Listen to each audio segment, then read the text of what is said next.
Tu vois, le mec il est tellement garé comme un sac à côté que là, on est sur une place livraison.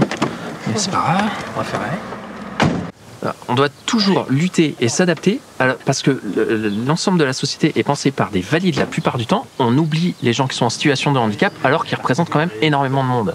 Ouais, en plus, il y a quand même 80% qui ont des handicaps invisibles. On doit toujours se justifier.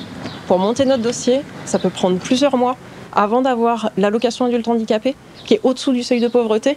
Et on ne sait pas comment non plus notre handicap va évoluer. Et c'est toujours une lutte, une double peine en plus de nos pathologies.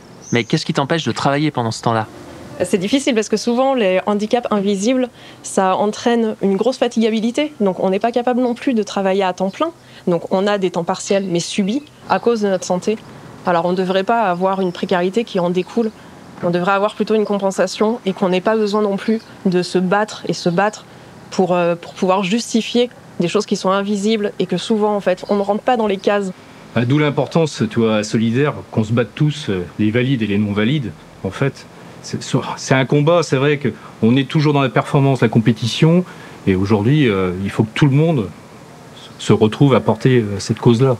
À l'Union syndicale solidaire, on revendique qu'il y ait un complément de salaire pour les salariés handi qui ne peuvent pas travailler à temps plein du fait de leur pathologie. On voudrait qu'ils aient un salaire décent, qu'ils puissent vivre dignement dans le public et dans le privé, qu'ils ne soient pas obligés de mendier pour pouvoir vivre normalement. Nous, à l'Union syndicale solidaire, nous exigeons que les conditions de travail et les employeurs s'adaptent aux pathologies. Nous revendiquons une politique et des moyens pour une société vraiment inclusive et pour en finir avec les discriminations et le validisme. On veut vivre et pas survivre. Luttons pour une société vraiment inclusive.